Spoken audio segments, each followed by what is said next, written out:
And so it all comes down to this, the grand finale of Young Justice Season 4 Phantoms, and the episode was called Death and Rebirth. I'm Cape Joel, and this is the video series where I give my thoughts and feelings on the episode that was, as well as shouting out any comic book Easter eggs or references I can find. So, with that out of the way, let's get to it, shall we? So then, picking up directly from where last week left off, all hope truly seemed lost. General Zod and his family had escaped the Phantom Zone, seemingly killed most of our heroes, and made their way to Metropolis to herald the coming of New Krypton and the enslavement of Earth. I actually really like Zod's villainous monologue here because he brings up a rather interesting little point, and that is that Jor-El had the option of sending a young Superman to another planet like, say, New Genesis, but he didn't because even he knew that Superman would be unto a god under a yellow sun. Obviously, we as the viewer know that's not true, that's just Zod's own skewed view of events, but it certainly tells us a lot about this guy, how he's incapable of seeing any situation without the lens of power, domination, and subjugation. It never crossed this guy's mind at all that maybe Jor-El sent Clark to Earth because he thought that he could be a beacon of hope and heroism to these people. Now, Connor is still very much conflicted about what to do next. Again, he doesn't even truly remember who he is. We get treated to several flashbacks from throughout the series this episode, as well as some brand new ones we never got to see, like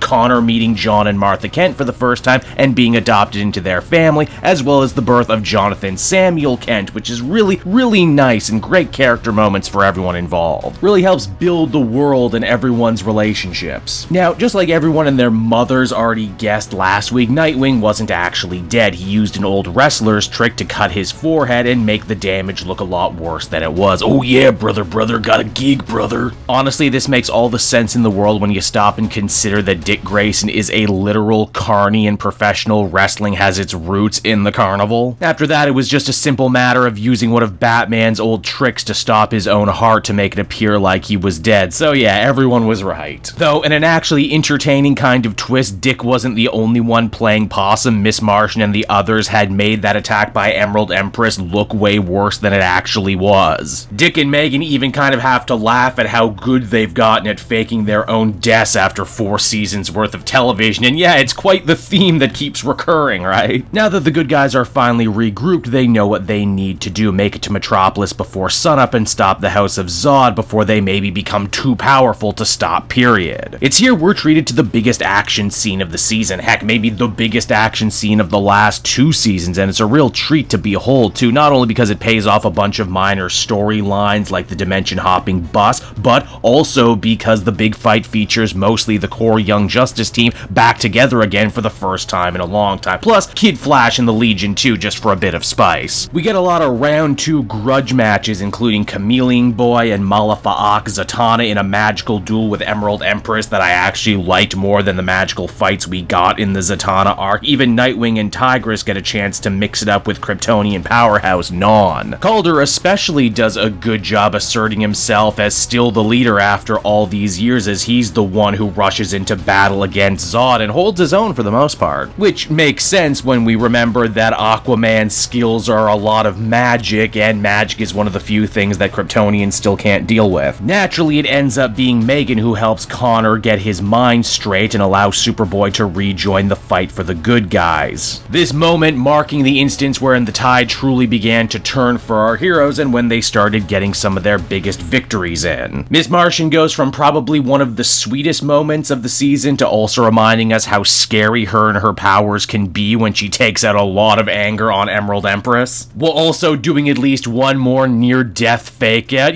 just to be sure. Danny Chase gets to reconstitute himself just in enough time to get his win back over Mala for almost killing him a couple episodes back. Rocket makes her big heroic return in just enough time to make sure the rest of the Phantom Zone criminals can't overwhelm our heroes. But I think we can all agree the biggest standout moment and probably one of the best feel-good moments in the season is the 2-on-2 tag bout between Superman, Superboy versus Lor-Zod and General Zod. It's not just that it's a really cool fight where we get to see 4 Kryptonians go all out, but it's also what the battle really represents in the subtext too. Clark and Connor are battling for their home, for the Earth that's given them so much, while also kind of berating the Zod family for being so hung up on Krypton, a planet that is A, gone and not coming back, but also B, a planet that never wanted the Zods leading them in the first place, which is exactly exactly why they were in the Phantom Zone. Also, while maybe not the showiest moment in the finale, I think my favorite bit personally was actually Miss Martian finally cutting ties with her brother Mala as he and all the other villains get sucked back into the zone. These two have had one hell of a journey over the last 2 seasons, from loving and hating one another to trying to understand each other to finally just going their separate ways in the most dramatic way imaginable. Zod is defeated, but not everyone ends up going back to the zone. The Eye of Ekron actually saves Ursa, and Lor-Zod makes one last mad dash into the time sphere that was left behind by Rocket. Still though, for all intents and purposes, the day is saved, and the heroes figure because they don't know when the next big threat will happen, they might as well take this moment of peace to finally marry Connor and Megan. Yep, that's right, we've come full circle after a season that started with a wedding that never happened. Now it's ending with an actual real deal wedding. Complete with some truly wonderful cameos too. I don't know about you, but my favorite running gag is that Icicle Jr., despite being a villain, is still one of Connor's friends because of the time they shared together in Super Prison. Connor also ends up getting his traditional comic haircut for the wedding too. Wow, that is super cool and unexpected. I wonder, is that going to be his look moving forward, or was this just a fun Easter egg for people like me? Having all the heroes in one place too means they're free to talk shop on important issues. Calder is still worried about the fate of the Phantom Zone inmates. They did all end up serving much longer sentences than they were supposed to, and even though the House of Zod tried to kill a bunch of people and conquer Earth, it's only right to try and help them as best they can. Maybe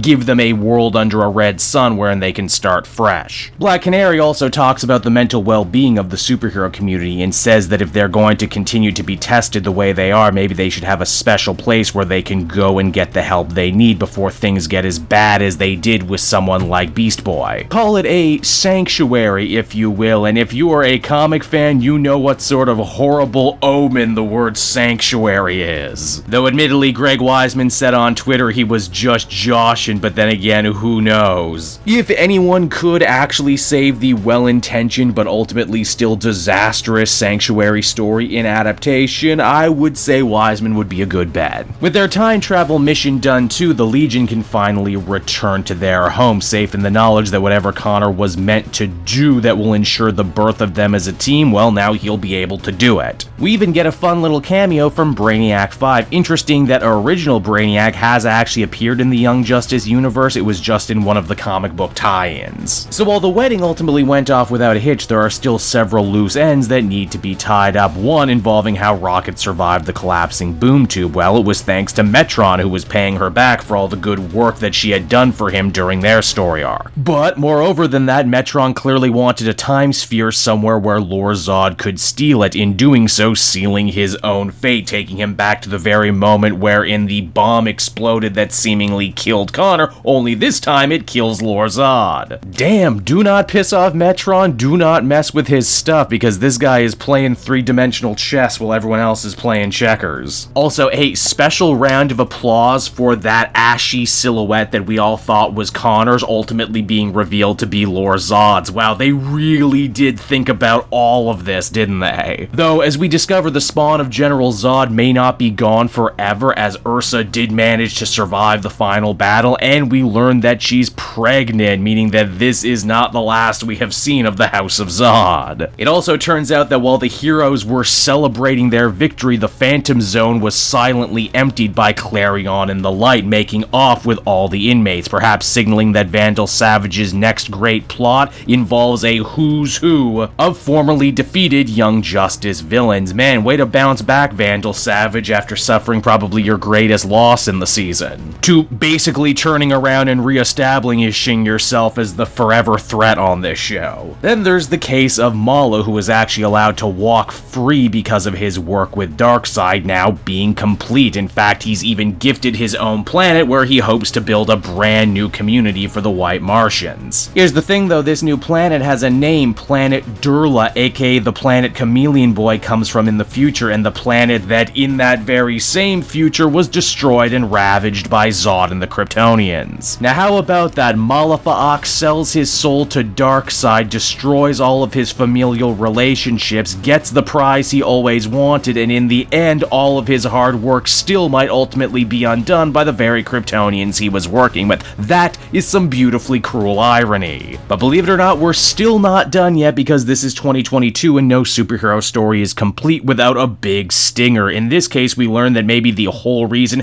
Darkseid even took an interest in the Phantom Zone and the House of Zod in the first place was because he was trying to recruit a new member for his female Furies. Yep, that's right, everybody. Supergirl Kara Zor-El making her big Young Justice debut, but in this show, she's a villain first. Ooh, what a twist. And so that was Death and Rebirth, everybody. A no-holds-barred, go-for-broke finale that ties up pretty much every storyline from the season in a nice little bow while offering up plenty of new places for the show to go, hopefully assuming they get renewed for a season 5. Connor and Megan, I think, walk away the real winners both in this episode and the season as a whole. Their love, their loss, and ultimately their happy ending being a nice little yardstick for how much the entire core cast of the Young Justice team has grown up really before our eyes when we stop and think about it. And with their happy ending, it really does feel like the characters ending one chapter and starting a brand new one. If for whatever reason this ultimately does end up being the final word on Young Justice, I think they would have ended on a very high, very positive note. The show started with the team freeing Superboy, and now he has become a true Superman, a fully realized human being. The big action set pieces were great, maybe some of the best in the last 2 seasons, with multiple different characters and power sets all working together in unison while also having their own time to shine, while also remembering to slow things down for quiet, more personal, more emotional moments too. Overall, color me very satisfied, both with this finale and with the season as a whole. And so that'll just about do it for me for another video, everyone. I hope you enjoyed following me all throughout season 4, and I hope you'll remember to like, favorite, and subscribe so you can continue to be up to date whenever new Young Justice content drops. I will be sure to be covering the brand new Young Justice comic series starting soon, as well as all the brand new DC animated content we got coming down the pipeline from HBO Max. We got a new Batman show, a brand new Superman show, and Harley Season 3. So until then, everyone, that'll just about do it for me. Thanks again, and I will see you all next time. Bye-bye.